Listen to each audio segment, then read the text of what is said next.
Mother abandoned us to avoid parental responsibilities, resurfaced 14 years later wanting contact, and is now blocked from our lives. I am a 19F, and I am living with my dad who is 100% sole custody of me. He has had custody since I was 2. My parents had me when they were quite young. My dad was 18 and mum was 20, and mum couldn't cope with how my existence inconvenienced her education and social life. She wanted to enjoy university, and my existence got in the way of all of that. Therefore she up sticks and left my dad to raise me by himself. And my dad is the complete opposite and has more worth in one of his pinky fingers than her entire existence. He has been both the mother and the father in my life. He has showered me with the love and affection that I needed. He has been strict with me when needed, and has guided me to be the person that I am today. And he has never missed a day or an opportunity of letting me know how much he loves me. He is my hero, and I doubt that I will ever love anyone else as much as I do my dad. I am unashamed to admit that I am a daddy's girl. Our life has been very stable, and he has done an amazing job of raising me throughout my childhood and into my teenage years. But now the egg donor, I won't apologize for calling her that, because just the thought of calling her mum turns my stomach, is trying to rock the boat. She's contacted me, asking if we could meet up, because she wants to reconnect with me. She gave a sob story about how she spent years regretting her decision of not being in my life, and how she's now at a point in her life, mentally and financially, where she wants to give me what I am owed from her. She also has 2 children, 7 and 5, and she is hopeful that I can develop a relationship with my siblings. This is where I feel that I might have been in awe. Because in an outburst of sudden anger at suddenly being contacted, I told her to F_off, and that nothing that she says could convince me to have anything to do with someone who I only consider to be an egg donor and incubator in my life. I thought that I gave up on my anger and resentment towards her a long time ago. But it felt like the dam broke, as I let out all of that anger and resentment that built up all those years ago, as I unleashed all of my pent-up feelings towards her, because the anger that I felt wasn't only for myself and how she abandoned me. I also felt anger for the hurt, pain and struggles that she caused for my dad. And here she is, trying to reopen those old wounds that both myself and my dad have suffered at her selfish hands. I told her all of that, and how I consider myself to be the child of one parent, as the other one has been dead for most of my life. I'm not ashamed to admit that I took some joy in telling her how much of an amazing father and man that my dad is, and that both myself and my dad had a lucky escape getting away from someone who is as narcissistic and toxic as she is. And the only point where I remained somewhat civil, was when telling her how I don't want anything to do with her children. Because despite my anger and resentment towards her, those children are blameless and innocent, and if she tries to use them as an emotional weapon against me, or selfishly drags them into all of this, then that would only make me angrier than I already am. I blocked her from all of my socials. Though I know that this won't be over anytime soon, and my dad is preparing to lawyer up if she does try and drag this to the courts. But for now I'm going to try and refocus on my GCSE exams, and looking forward to the upcoming trip away with my dad to celebrate the end of my exams. Update 1. TL.Dr. I am a 19F, and I am living with my dad who is 100% sole custody of me. He has had custody since I was 2. My parents had me when they were both quite young. My dad was 18 and mum was 20, and mum couldn't cope with how my existence and having to be a mum inconvenienced her education and social life. She wanted to enjoy university, going out drinking, and my existence got in the way of all of that. Therefore she up sticks and left my dad to raise me by himself. She's made a few attempts over the last couple of years to re-enter my life. Her first attempt she tried through my dad, and when he spoke to me about it, I told him that I didn't want to know her.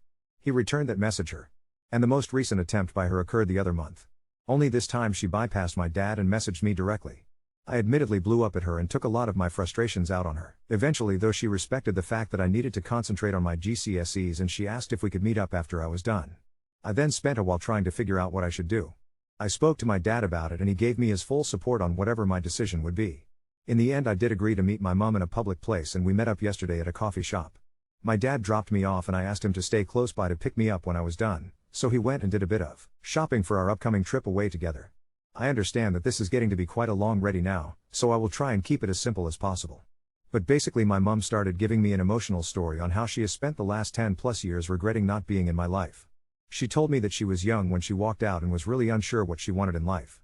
I responded that I can understand that she was young and becoming a mom at her age must have been incredibly difficult. But I pointed out that my dad was also young, younger than her in fact. But he stepped up and became a single parent, to the detriment of his own future dreams and relationships. So whilst I could sympathize with her, I still couldn't accept it as being a good enough reason.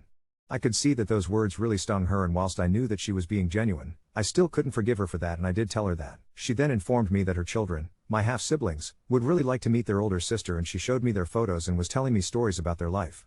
This honestly felt like a stab to the heart. Because a mom talking about her children, sharing photos of them, etc. is what I spent my life wanting. In the end I had to ask her to stop talking about her children. Because hearing these stories was bringing up the pain of the mum that I always wanted but never had. I also told her that no matter how much she tries, I would never see her children as being my siblings. We didn't grow up together and we don't know each other. They are nothing but strangers to me and no different to the children that I see walking past me in the street. My emotions did get the slight better of me here and my mum did see my agitation growing. I won't bore you with everything that was said, but by the time that we were done with our conversation and were getting ready to leave, my mum got the wrong assumption thinking that this wouldn't be the last time that we'd meet up. Because she thanked me for giving her this opportunity to spend time with her eldest daughter and how she hopes that we can continue to heal our relationship. I had to stop her there, and this is where I am now second guessing on whether I was too harsh, because I told her that under false illusion does this mean that we will one day have a mother/daughter relationship. I only gave her this time with me so that we could both say what needed to be said for the closure that will allow us to move on from each other. I don't right now and never will I consider her as my mum. Yes, she is the woman who gave birth to me and I will always be thankful to her for how she carried me for 9 months and gave birth to me. However, that doesn't mean that I will ever see her as my mum. She began to get rather emotional at this point, but I just had to ignore her so that I could finish what I wanted to say when I told her that I consider myself as only having one parent, my dad. And before we went our ways, whilst she was still trying to get her emotions under check whilst begging me to reconsider giving her a second chance, I felt that I had to be brutally honest when I requested that she doesn't contact me or my dad again. And that if I ever wanted to speak to her again, that I would be the one to reach out to her. I'm not heartless. The pain was honestly eating away at me as I watched my mum getting more and more emotional, and I was struggling to keep my own emotions under control. Because I wanted to cry, but I couldn't. I knew that I had to make my message crystal clear to her that I don't want anything to do with her. Not now or any time in the future. It was only when I met up with my dad and got into the car that I finally broke down and cried hysterically. My dad has given me his full support. He's reassured me that he'll always respect my decision. Whether I want my mum in my life, whether I want to go LC or completely remove her from my life. He will always support me and I really appreciate his support. His support has given me reassurances that I've done the right thing. However, while speaking to my best friends, they've been conflicted on the matter. They feel that I've been too harsh on my mum and that I should have been more responsive towards repairing a relationship with her. They believe that I should try and give her a second chance, otherwise I might one day regret it. I asked them to change the subject because I didn't want to talk about her anymore. But it did leave me wondering whether I was too harsh on my mum when she was trying to give me a genuine apology for all of her wrongdoings. Because she has accepted full responsibility for what she did and that there is nothing that could excuse what she did 14 years ago. That makes me feel like my friends were right and I was an awe to my mum when we met up. But I am just confused right now. My dad has offered me the chance of seeing a therapist for everything that I've been through, but I am reluctant. I am foolishly hoping that once I've been on this holiday with my dad and when we return home, these events with my mum will be in the distant past. Oh, and to finish off. In my last post, I had a number of comments telling me that my dad should chase my mum for child support. I did discuss this with my dad, but it's not something that he wants to do.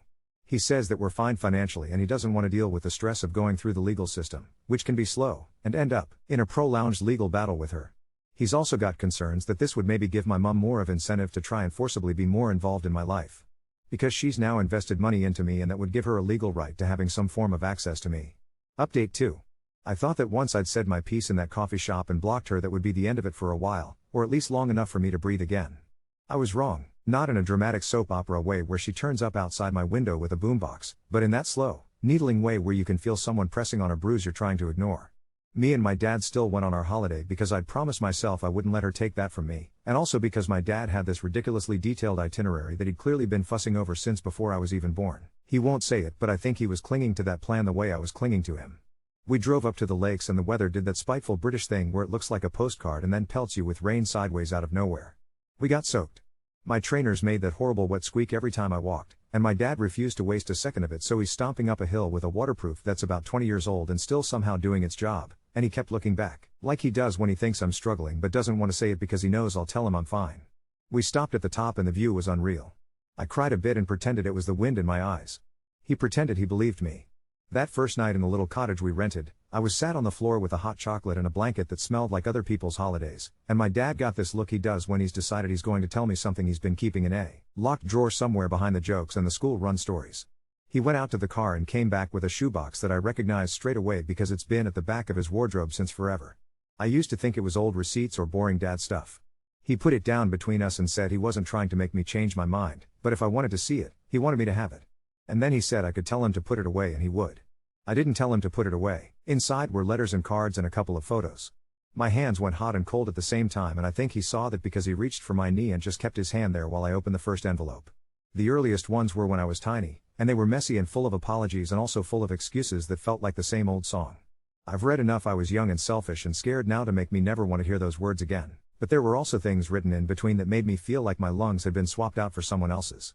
There was a card with a cartoon giraffe that said to my daughter on her first birthday, and on the inside she'd tried to be funny and then crossed it out and tried to be serious, and it ended up being this muddled mess that made me angry and also made me put my finger on the page where she'd written my name because it was the first time I've ever seen her handwriting write it. There was a photo of me with cake on my face and her arm in the frame holding me up, but you could see she was half cropped, like she couldn't decide whether she belonged in her own picture. There were a couple of years where the envelope stopped and then they started again sporadic, usually around Christmas, with a tone shift like she'd swapped scripts and now she wanted to be the tragic hero instead. Some of them my dad hadn't given me because he'd said I was in a phase where anything to do with her sent me spiraling, and he made a call I can't fault him for because I was a child then and he was protecting me. He said he'd kept them because he didn't think it was his right to throw them away. I felt grateful and furious and guilty all at once, which is a hell of a cocktail to drink on holiday. I slept like someone had stuffed stories into my pillow. In the morning my phone had 2 missed calls from a withheld number and 1 voicemail. I've got unknown silenced so I didn't even see them until we were in a queue for breakfast and my dad was excited about a full English like a child at a fun fair. The voicemail was her. It was soft at first and then cracked and she talked about just wanting to know you're alright, and then she said the kids say good morning to their big sister every day, and did I know that the little one put a picture he drew on the fridge of the 3 of us holding hands. I stood in that queue listening to that with the smell of bacon and coffee making my stomach jump into my throat. My dad saw my face and he didn't ask on the spot, he just quietly steered me outside. I told him and his jaw did that thing where it tightens and relaxes like he's arguing with himself not to swear. He told me that because I'm an adult now the legal system is very simple on this. I get to decide who I speak to. He said after breakfast he'd ring his solicitor and get a letter sent. He said it in a voice that makes men twice his size stop and listen. I hugged him too hard. We still did the stupid tourist things because I needed them. We ate chips out of the paper by the water and a seagull tried to mug me and my dad scared it off like a knight with a napkin. We played crazy golf and he cheated, badly, and denied it with a grin so big his face might have split. One afternoon we hired a rowboat and he made a big deal out of how romantic it was for him and his favorite girl and then pretended to swoon when I told him to shut up. For 2 days it worked, and then on the 3rd day my dad got a text from our neighbor telling him there was an envelope that had been put through our door with glitter all over it and it had my name on the front in a child's handwriting. I could picture it too clearly and I had to sit down on a step because my knees just forgot what to do. I didn't want my neighbor hanging onto it or opening it by mistake, so we told her to slide it through the letterbox and leave it there. When we got home, it was exactly what I'd imagined. Glitter and those puffy stickers kids love and a wonky heart. Inside were 2 drawings. One of me with long hair even though I wear it up most days, and one of all of us, me, my dad, her, and the 2 kids, standing in front of a big house with a dog we don't own. The little one had written to my big sister and spelt sister wrong. There was a note paperclip to it from her saying she knew I said not to involve them but they were persistent and she was only a mum trying to tell the truth and that surely I'd see this as a sign. It took a lot for me not to rip it up on the spot. Instead I put the drawings in the shoebox and I put the note in the bin. My dad rang his solicitor. By the end of the day there was a letter sent telling her very clearly that any further attempt to contact me directly, or via third parties including her children, would be treated as harassment and that if it continued we would involve the police. I hated that it felt like it escalated, but I also hated that she thought she could wedge me open using children as a crowbar. The next happening was so stupidly mundane it made it worse. I was in Tesco buying snacks like a goblin because I decided if I was going to cry all day I could at least cry with salted caramel pretzels. I was halfway down an aisle when I heard "Can we say hello?" And I didn't need to turn around to know the exact shape of the silence that followed because I could feel it across my shoulders. I turned anyway and there she was. Her hair was different but her eyes were the same and I hated that I knew that. The little boy was in the trolley seat twisting his hair around his finger and the girl was clutching a toy that I recognized because I had the same one when I was her age. They looked up at me with that open curiosity kids have when they don't know yet what boundaries are or why adults forget to obey them. I said her name quietly because I didn't want to say mom in the middle of the crisp aisle and she flinched at that like I'd slapped her. I told her I wasn't going to talk in front of her children and I wasn't going to make a scene. I told her she needed to read the solicitor's letter properly and respect it. I told her that if she ever put them in that position again I would walk away the same as I was about to now. One of the kids asked if I was the sister from the fridge drawing and my throat produced a sound I don't even have a human word for. I bent just a little so I wasn't towering and I said hello and I said they were very good artists and that I hoped they had a nice day out with their mom. And then I left my basket in the middle of the aisle, walked out, and sat on the pavement outside the automatic doors breathing like I'd just run a mile. I rang my dad. He was there in under 10 minutes. He didn't ask me to get in straight away, he just stood next to me, blocking me from view of the doors with his body like he was a wall. He bought the pretzels on the way home. That night I told him I'd take him up on the therapy. I didn't say it noble or brave, I said it like someone who had been walking around with a rock in their shoe pretending they couldn't feel it and was finally ready to sit down and take the shoe off. He didn't do the "I told you so" face. He just hugged me and then went into a flurry of very dad practical admin and somehow I had an appointment 2 days later. The first session was odd. I sat there with a woman who had the kindest eyes and I found myself telling her about seagulls and shoeboxes and supermarket aisles and she didn't once say "Have you thought about forgiving her?" She taught me this thing about complicated grief and how you can grieve someone who didn't die but made the choice to be absent, and it felt like someone opened a window in a stuffy room. She asked me if I wanted to write a letter to her that I didn't have to send, and I said no, and then I found myself saying yes before I'd finished saying no. I wrote 2 pages and I didn't bother trying to be the bigger person. I told the truth in my own handwriting, and I decided to keep it between me and the page for now. Because the universe has a rubbish sense of timing, A-level results day for my friends came around not long after, and even though mine were different because of my retakes, I still went with them because that's what we do. There was this little bubble of joy in the hall and I wanted to float in it for a bit. Someone must have told someone, because by that evening I had a Facebook message from a profile with her maiden name and a wreath as a profile picture. It was my Nan. My mum's mum. I didn't even know she knew I existed beyond being a problem once upon a time. She told me she wasn't going to push. She told me she'd been hoping and waiting and that she wasn't going to ring or knock or send anyone round. She told me she was a grandparent and that meant she had a streak of stubborn love a mile wide, but she knows it has to go somewhere safe. She asked if she could post me 1 photo and 1 letter and then never contact me again unless I asked. I read it 3 times and then I said yes and sent a P.O. box that my dad sorted the next morning because he is 10 steps ahead like that.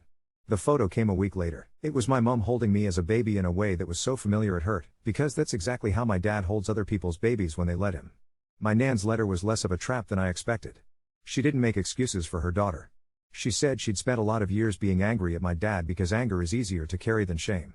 She said she was sorry she had let that anger stop her finding me sooner. She said she wouldn't contact me again unless I wrote back. I put the photo with the others in the shoebox. I put the letter in there too. I didn't reply. But I didn't throw it away either. My friends who told me I was harsh saw me nearly have a panic attack outside Tesco and saw the glitter card and they apologized. Not in that sorry but way. Just the proper kind where you feel the edges of whatever was between you soften. We sat on my bedroom floor and ate a ridiculous amount of ice cream straight from the tub, and I told them I wasn't going to make a big performance out of being magnanimous anymore. I told them I was just going to try to be well.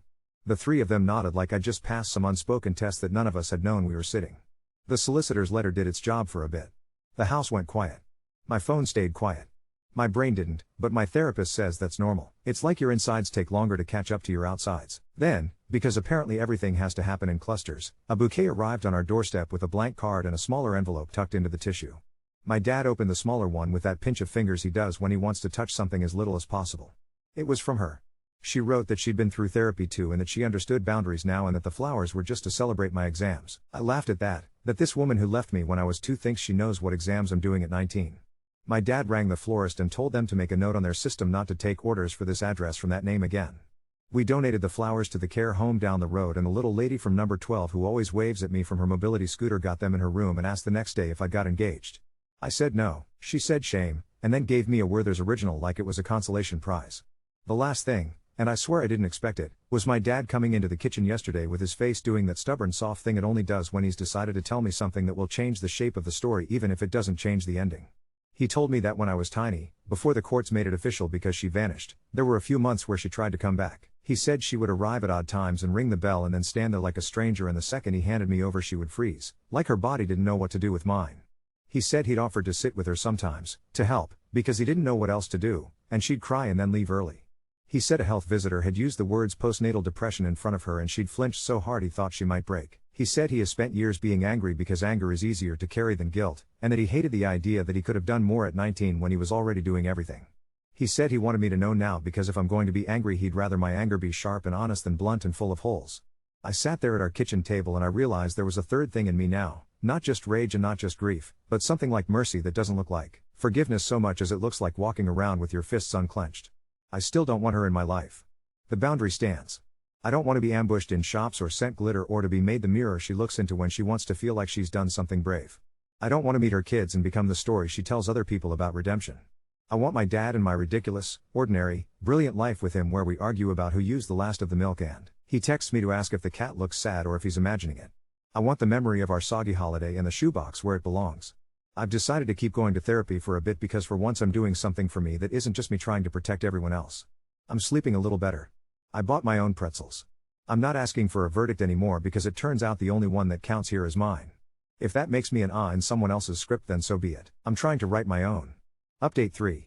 I thought the quiet after the solicitor's letter would feel like someone had finally turned off a fire alarm, but it was more like when your ears ring after a loud concert and you keep waiting for the normal noise of your life to drift back in. It did, slowly. I started noticing small mercies like sleeping through my alarm and cursing in the morning about something that wasn't heartbreak, which felt like progress. My therapist is teaching me how to name feelings without letting them move in and arrange my furniture. She gave me a sheet with words and some of them felt ridiculous on my tongue, but then I was stood at the bus stop in the rain looking like a damp broccoli and realized I felt relief and not guilt for once, and I nearly laughed like a lunatic in public. She says that bit is normal too.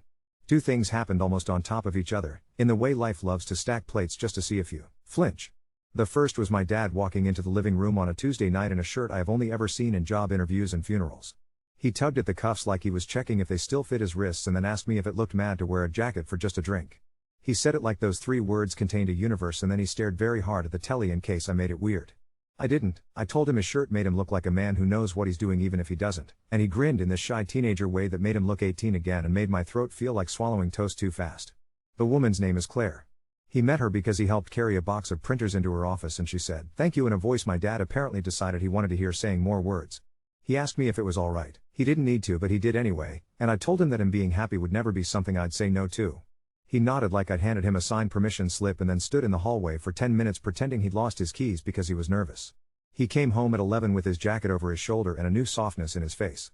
He told me about a conversation that was 90% nonsense and 10% something else and then went to bed humming under his breath. The next day he sent me a picture of his lunch with a caption like "Guess who made a salad and didn't cry," and I sat there in our kitchen typing back too many heart emojis and feeling my life tilt towards good for once without the guilt chaser. The second thing was my nan. After I put her first letter in the shoebox and decided not to reply, I did what I always do. I tried to build a wall out of my own silence and sit behind it with a book. But then she sent me one postcard, a garden with dahlias the exact color of boiled sweets and a note saying she was going to the garden center for the first time since her hip replacement and did I like lemon drizzle or Victoria sponge better. It wasn't a trap. It was a question about cake. My therapist raised one eyebrow when I told her because she knows I'm weak for puddings and honesty, and then I found myself writing back from the P.O. box. I said lemon drizzle and I added if we ever meet it would have to be somewhere boring and public like a garden center cafeteria and you'd have to promise not to tell her we met. We went to the garden center. I wore my most aggressively ordinary coat and my heart hammered all the way there like it was chewing gum and I was trying to walk with dignity. My dad drove me and then went to sit in the car park with a coffee in the sports section like a teenager waiting for an exam result. He swore he wasn't pacing but he was. My nan is smaller than I imagined, like someone folded her carefully and forgot to unfold all the way. She has the same hands as me and my dad noticed it later when I showed him the photo of us holding identical mugs with identical bitten down nails. She brought a tin that used to have biscuits in and now had old photographs and recipe cards and one set of rosary beads that she fiddled with when she was trying not to swear. She did not make excuses for her daughter. She didn't make a speech. She told me that on my mum's first day home from the hospital she'd stood by the sink staring at the bottle sterilizer like it was a maths question she'd forgotten to revise for, and when my nan touched her shoulder my mum shrank like she'd been told off. She said the midwife had used words her own mother had never had, and that she didn't understand them or maybe she didn't want to. She showed me a photo of my mum as a teenager with hair like burned sugar and eyes that looked past the camera as if something better was waiting. Then there was one of me in a onesie covered in ducks that I have never seen before because my dad is a genius at capturing chaos but not always at printing it.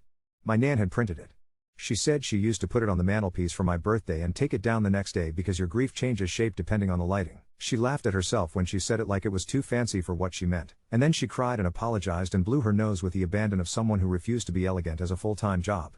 She did tell me one thing that felt like a pebble dropping into a very still pond. My granddad, her husband, died quietly sitting in his chair last spring, book open on his lap. She said he had written a will in pencil and then in pen because he thought he should do it twice, and in it he left me his watch. He'd never met me, but apparently he used to tap his wrist when someone was late and say time waits for no man but it will wait for my girl. I made a sound that was half laugh and half something I'm sure only dogs hear. She took a small box out of her handbag and slid it across the formica table like a deal in a spy film. It was a simple watch with a leather strap and a tick so soft it felt like breathing. I didn't know whether to take it or run to the toilet and lock myself in a cubicle and read the safety instructions on the hand dryer to calm down. I took it. I told her I would wear it when I was ready and keep it safe until then. I told her we could write occasionally and maybe meet again someday, but that I meant what I said about not telling her. She nodded. She put both hands up the way you do when you're showing you're not carrying anything. We promised each other we wouldn't be the kind of women who lie in garden centers. I got back into the car and showed my dad the watch and felt like I'd brought home something alive. He put his finger on the glass like he was blessing it and then he said all right then in a voice that I know means he's trying not to cry. For 2 glorious weeks everything in our house was normal to the point of being boring. We argued about whether the towels had a right and wrong side. The cat decided he only liked drinking from the bathroom tap and screamed at the wall until we caved. My dad cooked a curry so hot it made my eyes water and then pretended he'd meant it that way. I wrote postcards to my nan about nothing important and kept the watch in the little bowl where I put my keys and pretended it wasn't there while I checked it 10 times a day. Then someone sent me a link to a video. They didn't mean harm, it was one of those "you need to see this, I'm sorry" messages that feel like someone lobbing a live thing into your hands. It was her. My mum. She'd made a TikTok or a reel or whatever we're calling public confessions for strangers' consumption now. It was heavily filtered and full of soft sad music like you put behind a compilation of puppies seeing snow. She didn't say my name. She didn't show my face, but she did show the corner of a glittery card and the top of a drawing, and she did say my eldest in a way that made my molars ache. She talked about cycles of trauma and breaking patterns, and I had to pause it 3 times because in the middle of it she managed to say the about her children in a sentence about boundaries that looked like it had been written by a mindfulness app. The comments were full of strangers telling her how brave she was and asking if I had a P.O. box so they could send me things. I shut my phone off and put it in the salad drawer of the fridge because my brain had officially left the building. I showed my dad that night and he inhaled slowly through his nose like a man reading a bill. He didn't shout. He just made a call, and the next day the solicitor sent one of those wonderfully dry letters that use phrases like cease and desist and further action and somehow still manage to sound like they're only scolding you for letting the bins blow over. They told her to remove the content, to stop discussing me in public, to stop using her children to launder a story. It was down by the end of the day, but not before some cousin I've never met had messaged me asking, "Why are you doing this to your mother?" And my nan had sent me a 3-word text that said "I am sorry" with full stops like she was pressing them into the page. I decided 2 things lying awake that night listening to the cat reorganize his paws. 1. I would tell my nan about the video and ask her to keep our meetings to herself without feeding anything back to her. 2. I would write something I'd been avoiding. A letter to my mum that would go through the solicitor. Not a grenade. Not a poem. Just a map. I wrote it like I was baking, measuring out the ingredients so they did their job and didn't overflow. I said that any reference to me online was a breach and that if it happened again we would involve the police beyond a letter. I said she needed to stop putting her children's art into envelopes for my letterbox. I said that if she wanted to do something brave she could do it quietly by doing nothing at all. I thought sending the letter might make me shake, but it steadied me. The power in it wasn't mean. It was calm. I put the watch on for the first time that day and the tick under my skin felt like agreement. Somewhere in the middle of all of this I accidentally got a life. I got a part-time job in a bookshop that is really a bookshop disguised as a cafe, or maybe a cafe disguised as a bookshop, depending on the time of day and how many lemon slices we have left. I spend half my shift steaming milk and the other half recommending paperbacks to people who use the words something uplifting like a prayer. It is a relief to have an entire hour where the most dramatic thing that happens is someone arguing with me about whether a cinnamon bun counts as breakfast. My dad came in on my first Saturday with a grin so big the lady from number 12 would have worried he'd got engaged, and I made him a coffee that was at least 70% moral support. He noticed the watch. He didn't make a big fuss. He just touched his wrist and said suave in a terrible accent and then stuck his tongue out at me like he was 13, which is our family's way of not saying all the things we don't want to cry about in front of a display of cookbooks. Claire came in the next week. Not by accident. My dad finally told me about her like he wasn't confessing to a crime and then asked if I'd be alright meeting her at some point when you're ready. It turned out ready looked like a pub quiz on a Thursday where the prize is a plastic trophy and a voucher for nachos. She's kind in that quiet way that doesn't feel like a performance. She asked me about my job and my course and whether I also fake laughed on work calls when people took too long to find their unmute button. She didn't try to be anything she wasn't. We lost the quiz by a ridiculous number of points because my dad insisted the capital of Australia is Sydney and then refused to be told otherwise. On the walk home in the soft late summer dark, my dad took her hand and then let it go again because he still does that thing where he checks the temperature of a room twice before turning the heating up. I went home and looked at the shoebox and the watch and felt this odd thing that I'm going to risk calling hope. Because the internet is a hydra and cutting off one head just gives it something to post about, my mum got clever. She emailed my therapist. Not directly to her work email, because she doesn't have it, but to the generic address with my therapist's name in the subject line. It was short. She said she had something she wanted to send me that she didn't want to go through a solicitor because it wasn't about rules. My therapist asked me if I wanted to receive it and I said no, and then I said yes 2 seconds later because apparently that is my brand. It arrived in her office a week later. An amends letter. Structured, like someone had helped her write it who had done this properly before. It used the words "I will not" instead of "I'll try." It used the words "I chose" instead of "I couldn't help." It said she would take down anything that referenced me, that she had done a safeguarding course and realized how it must have looked wheeling her children into a Tesco aisle. It said she wouldn't contact me for a year and that if I ever chose to email, she had created a separate address that no one else had, and that if I never used it it would go quiet. There was no gift. There was no last page plea. There was a line that said, "I'm sorry that the story you found yourself in had me in it in this way." I took the letter home in my backpack like a school project and I put it on the table and I looked at my dad and he looked at me and neither of us knew what to do with our hands. We read it. We both cried at different bits. He cried at the sentence about the Tesco aisle. I cried at the address that started with my name and didn't try to own it. I haven't replied. I don't know if I will. I'm letting the year she promised me exist in front of me like a path through a field I don't have to walk yet. It's strange how sometimes kindness and consequences can live in the same house and you can share the bathroom and still not be friends. I'm trying not to read meaning into the silence now that it's doing what I asked it to. My therapist says it's okay to want nothing and also to leave a tiny window open for a future version of me to be curious. We did a stupid practical thing as well because that's how we survive in this house. We make tea and we buy a new doormat. I emailed the student support team at the college because I start my course properly in a couple of weeks and I didn't want to arrive on day one already carrying a secret. They were better than I expected. No dramatic safeguarding meeting, just a note on my file that I can talk to someone if I ever feel unsafe and a smiley face in an email that was somehow not patronizing. My dad and I set the porter's desk in my halls as the place for any post to go that wasn't from either of us. He wrote the porter a note that used the words please and thank you like little pillars and they put it in a plastic sleeve. The boy at the desk winked at me and told me he's seen worse exes. I said she's not my ex and he said, no, but I know a boundary when I see one, and that made me feel very fond of him for absolutely no reason. On my birthday I woke up to the cat sitting on my chest like a demon. My dad made pancakes and managed to burn only half of them. Claire came over with a plant I will probably accidentally murder in a fortnight and a card that said happy birthday to an excellent human, which made me weirdly shy. There was no glitter on the doormat. There were no unknown numbers calling. There was just me, in a kitchen that needs repainting, wearing a watch that ticks with the memory of someone who wanted me to have time. We did paint the kitchen. It took 2 coats and an argument about whether the color was called sea mist or sad bathroom. There is now a patch behind the fridge that will forever look like a bruise because we ran out of paint and were too stubborn to go back to the shop. We decided to like it. We decided it looked like a story. I don't know what happens next. I don't think I'm supposed to. Maybe in a year my inbox will be a calm sea and I will keep it that way. Maybe I'll write a line that says alright then, here is who I am now, and we'll see if it lands anywhere safe, and if it doesn't I will pull it back because I've learned how to. For now, I'm learning which bus gets me to campus fastest and how to steam milk without screaming and how to let my dad go on dates without standing in the hallway like a guard dog. I'm putting my nan's recipe for lemon drizzle on the fridge with a magnet shaped like a cow and sending her postcards with pictures of ugly statues. I'm keeping the shoebox under my bed because it's exactly where I want it and because sometimes you don't put a thing away because you hate it. Sometimes you put it within reach because you finally can. I am not asking for a verdict. I think the point has stopped being whether I'm an in this or whether she is. The point has become whether I'm capable of building something that looks like a life and then living in it. Today that looks like a watch ticking on my wrist, a dad who texts me a photo of a badly made salad, a woman named Claire who makes him laugh, a nan who writes about cake, a cat with standards too high for his own good, and a story that keeps trying to turn itself into a lesson and which I am stubbornly turning back into a day.